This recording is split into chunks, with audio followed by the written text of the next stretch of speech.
After the Dow flirted with 15,000 on Friday, thousands of Warren Buffett's disciples flocked to Omaha for the legendary investor's annual day in the arena.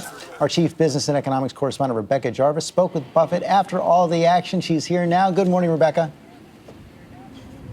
Hi, George. Good morning. And it may look like a dog and pony show here at the Berkshire Hathaway annual meeting. A 5K race, which is special for this meeting, just took off behind me. But the real reason 40,000 people flock to Omaha every single year is to hear from Warren Buffett himself on stocks and the economy. And that's where we began when we spoke.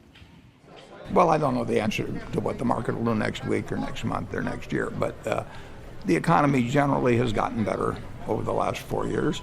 The stock market got very depressed. I wrote about it in late 2008, and said stocks are very cheap. They're not as cheap now. They don't look overpriced. They certainly look more attractive than fixed income investments to me. But I have no idea what the stock market will do next week or next month or next year. What about in your businesses? What are the most encouraging signs that you see? Well, we see a very gradual improvement, but we've been seeing that for about 4 years. On balance, they're moving forward, but not at a rapid clip. What would it take to get a more rapid clip? I think to some extent it takes time. We've had a lot of fiscal stimulus. We've had an extraordinary amount of monetary stimulus. And I think those were the right things to be doing, considering the incredible situation that existed in 2008. I generally approve of what, in the latter stages, after it hit, what the Bush administration did. I approve of what the Obama administration has done. Nothing is perfect, but we had some huge problems in 2008, and our country is doing reasonably well coming out of that. It's a lot slower than people would like, but it was a lot bigger problem than any of us had ever seen.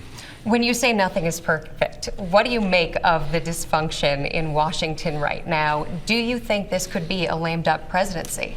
Well, it's tough to watch what happens in Washington, and it's gotten more and more partisan. But now, so many elections are determined by the primaries and not the November elections, that it does tend to push both sides to the extremes and to cause them to dig in and feel that they can't bend from positions because they'll get primaried. One of those issues is immigration reform, and your son Howard has advocated on behalf of immigration reform. Mm-hmm. How critical do you believe a new policy is to our economy? Well, I think we need to have a policy. I mean, we've been bouncing this one around for a considerable period of time, and I think we should have a more logical immigration policy too. What would that be like? It would mean that we would attract a lot of people, but we'd attract the people we want to attract in particular. I mean, I think in terms of educating tens of thousands or hundreds of thousands of people who we enhance their talents and not let them stick around here. I'd like to see that change. You're saying take the people who come into this country for education and make them citizens. And certainly offer them the chance to become citizens, sure. You have now taken up the chance to become a member of the Twitter sphere. Here we go, huh? Tweet away. Okay. Warren is in the house.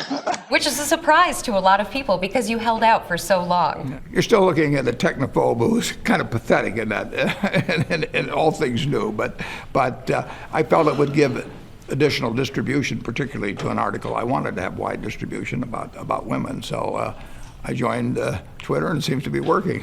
In the article in Fortune magazine, Buffett called women the key to America's prosperity, writing, "We've seen what can be accomplished when we use 50% of our human capacity.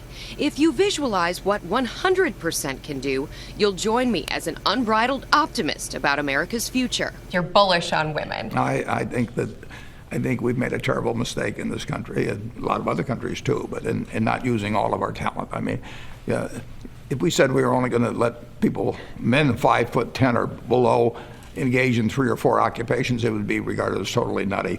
And for decades, centuries, we relegated women to just a few occupations, and we did not fully use the talent that's available. And we're making progress, but we got ways to go. Beyond rhetoric, what can be done to change that? I think there should be more pushing forward in terms of both the outer structure, but then I was also encouraging women not to hold themselves back.